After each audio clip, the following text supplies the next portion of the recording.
Hello everyone! You're probably shocked that I'm posting something that's not as, retarded as my usual content. Or you probably don't care very much at all. Either way, come with me on this fantastical journey to the Farlands on Legacy Console Edition. A leaked version that runs natively on Windows anyway. First things first. We have to remove the world order that prevents us from physically going out of the map, which isn't actually a bunch of invisible blocks contrary to what you might think, in the typical sense anyway. The game basically just says, if the player is outside this set of coordinates, act like they are in solid rock, so they can't move. And yes, the code and comments actually call that block rock. I don't know if it's referring to stone or cobblestone, or maybe bedrock, but whatever. So I went digging, and I found the lines that stopped me from going out of bounds, and removed them. It was most likely this one, but I removed this one as well as a few others, for good measure. While I was in there, I also fixed the bug that made the debug menu crash the game when outside the world order. It was quite simple, I just had to comment out the text that tells you the biome that you are currently in. Now bear witness to the awesome result.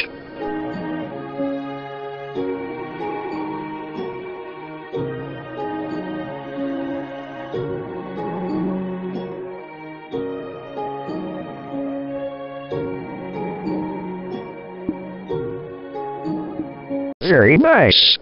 Now wait a minute. You might be asking, usually all the interesting shit is like a million, or even a billion, blocks out. Surely you are not going to just fly all the way there?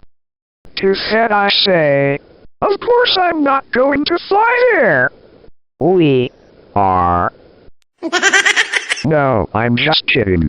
I implemented a teleport to coordinates function. And with that, let's go to our first set of coordinates, shall we? Sorry, I just wanted to see what would happen if I set the value to null. Okay, so the first coord we are traveling to will be 10,000 blocks.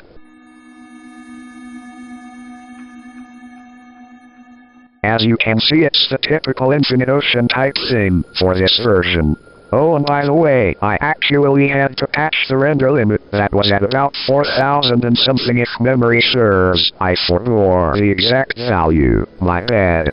Without that patch, the chunks just stop rendering at a certain point, and since we are here to see the Farlands, I decided to fix it, since it doesn't stray too far from vanilla. Ooh. Look closely at what I observed this far out. Very closely. You probably can't even see it. Let me get closer to the water. Pay attention to the top of the water, specifically how smooth it looks to move my head around it.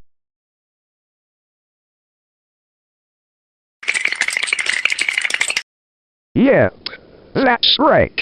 We have observed the start of the floating point precision loss, aka the block jittering, exactly like in historical versions of Java Edition. How amazing. Here's a clip of me really far away from the map's origin in Roblox. Build a boat for treasure, aka the best Roblox game ever. Roblox is also one of many games that are affected by floating point precision loss.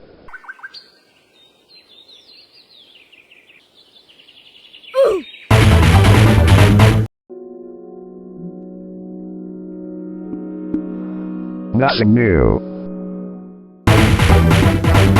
At 90k I checked the jittering again and it's noticeably worse, otherwise nothing new here.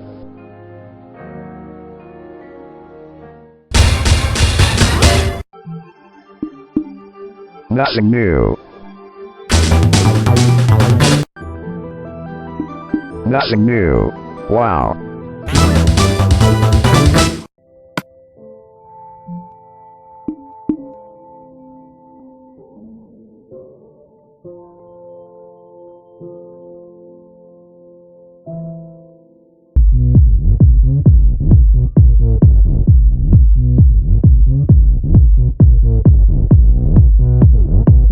Wait a minute. Try to ignore the jittering for a second. Look past that. Do you see it? What if I put a flashing red circle and arrow circling and pointing to the anomaly? Shit, let me get a ruler.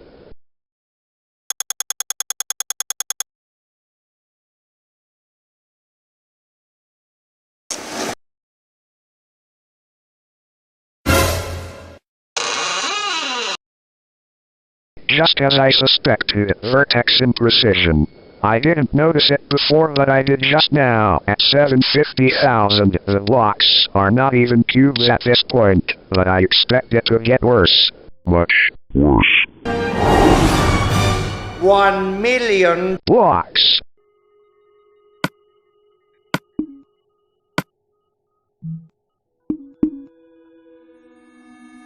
Nothing interesting, just more noticeable jittering and slightly more fucked up block shapes.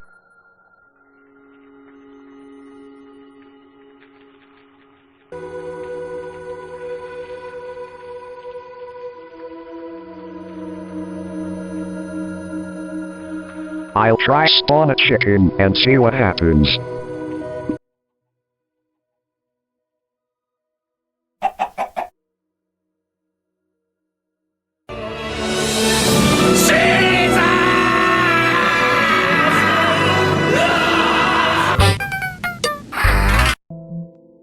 At 2 million blocks, nothing new. Though this is when I noticed the third-person player model appears darker in certain spots.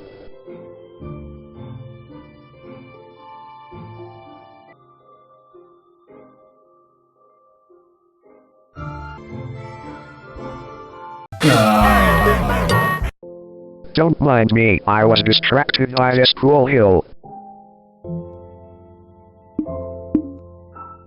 Now, even moving at full normal flight speed, a blind man could see the jittering, and the block geometry shitting itself is also very noticeable beyond this point.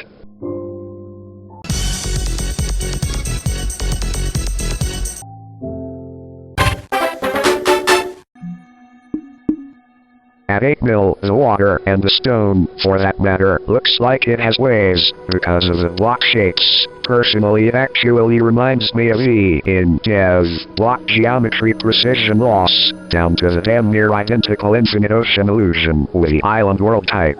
Interesting.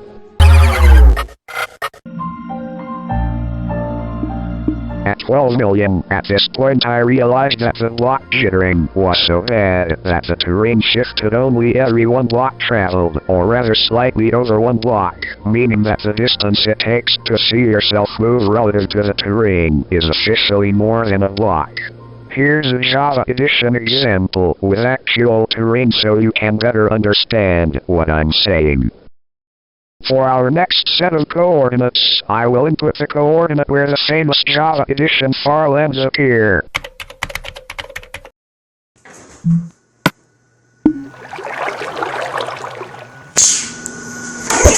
Hey! Let's try spawning mobs again. Look at him! Look, he's like solid black, look. He's blacker than your character. Hey! My character's black? Yeah. Ooh.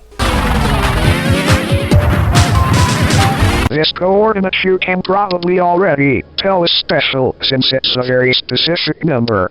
This number on Bedrock Edition is where the strike lens occur. On screen you can see a photo of the Bedrock strike lens. It's as it sounds. A bunch of strikes. Only every second row of blocks actually render. The blocks still exist though, they just are not rendered. Prepare your anus. We are now approaching the coordinates.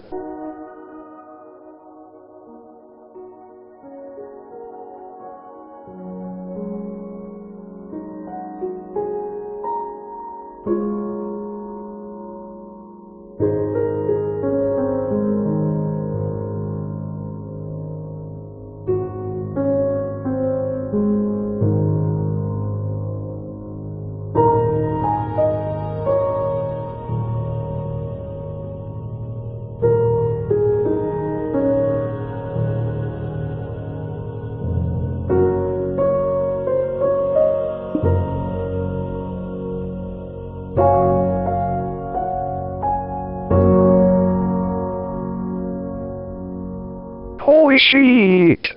We fucking found the strike labs? Whoa! Something of note with a Legacy Console strike labs. It seems that only the transparent render layer is affected by it, aka the water, not the normal blocks, aka the stone. Also, the reason you can't really see it for what it is, without looking in one of the 4 cardinal directions, is because of the vertex imprecision that I mentioned before, that mangles up the shape of the blocks. Otherwise it would look damn near identical to Bedrock Edition. Oh, and I almost forgot to mention, if you paid close attention to the clip, you will have noticed that the block jitter distance doubles when you go past the strike lens coordinate. If you are familiar with how the jitter increases, this will not surprise you.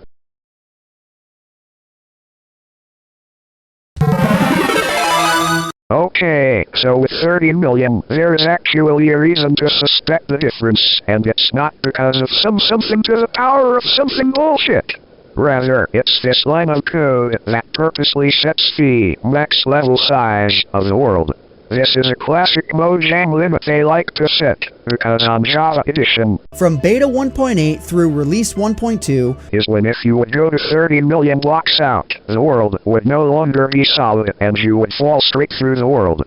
In Release 1.7, however, and beyond, you would come across the modern world order. The blue diagonal stripes visual was only added in 1.8, and has stayed in Java ever since. Safe to say, we can probably expect to see something out here.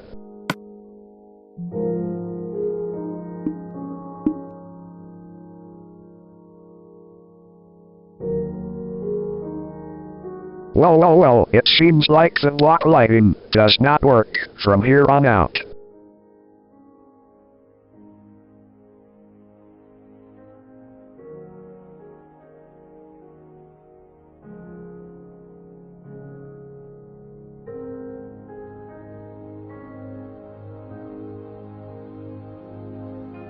However, the ability to swim, and most surprisingly of all, the collision, still works all the way out here past 30 mil, despite the max level size being surpassed. Also, the block shapes are really fucked up at certain angles.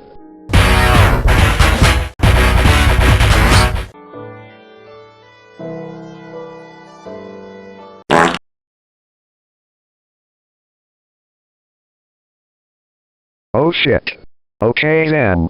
Let me, try putting myself just past 32 mil and see if that works.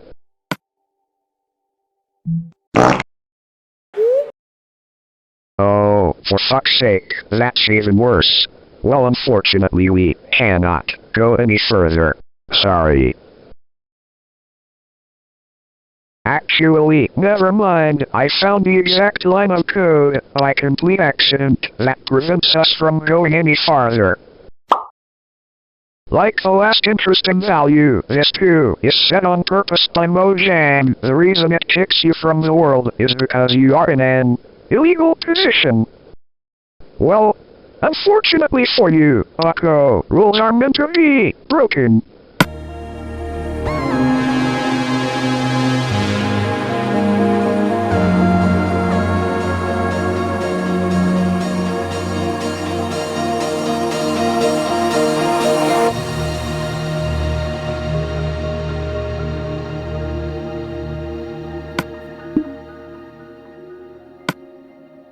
Right now, we are approaching what is known as the coordinates for the very first Farlands ever.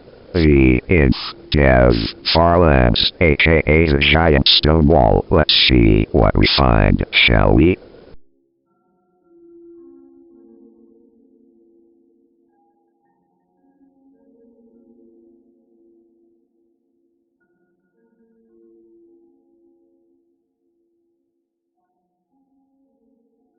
Immediately I notice that the water is completely gone past this point. Well, at least the rendering, for the transparent render layer anyway. The water is still physically there. I bet if I could place some transparent blocks, like glass or leaves or whatever else is on that render layer, it would also be invisible. The stone seems mostly fine, apart from the vertex imprecision of course. The jittering also doubled again. Rightio then, let's see what coordinate is next up on the... Pick a card. No. Middle one. Pick The a- one that's blue. Yeah, that one. That one. Yes. Yeah? You sure? Yes.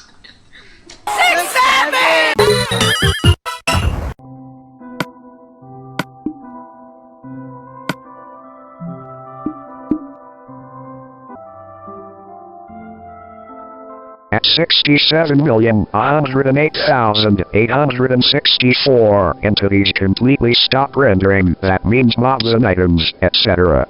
Although if you go into third person, you can still see yourself, shockingly.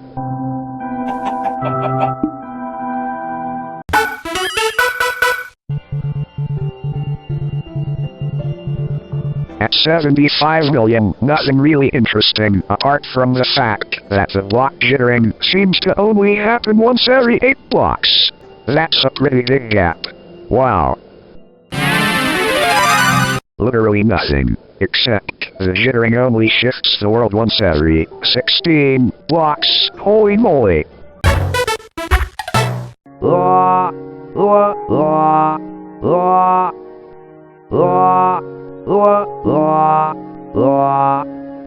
At this point, on old Java Edition at least, the game would crash if you went into third person. However, here, on Legacy Console Edition, that's not the case, and the stone finally gives way, albeit not completely. It's kinda just floating Doritos. Somehow the damn clouds are still perfect. Also, some sounds fail. As in sounds from other entities like the sound of chickens for example, but throwing an ender pearl or a snowball etc. is completely fine.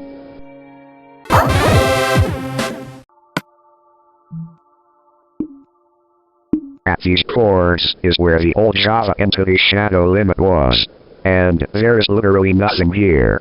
Nothing new at least. 1 billion Blocks.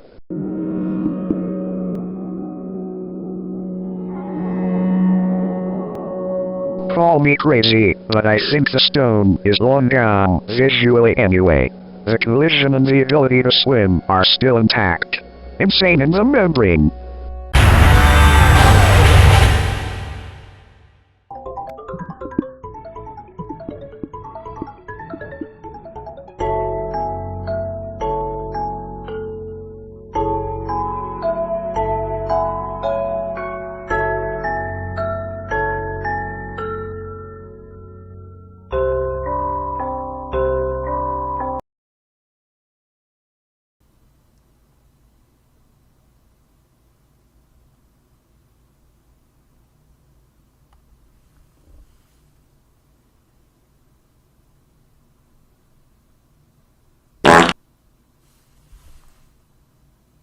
Welp.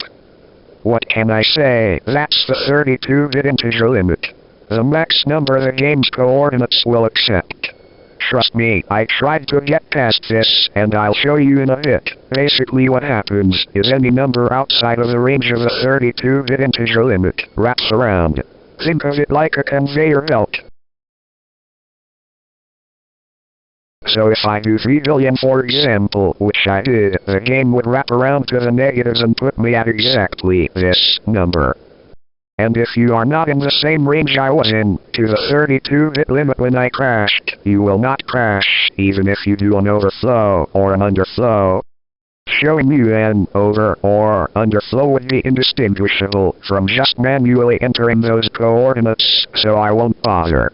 By the way, this here is the maximum value that I can input. It's 9 billion gajillion fifillion shabadoo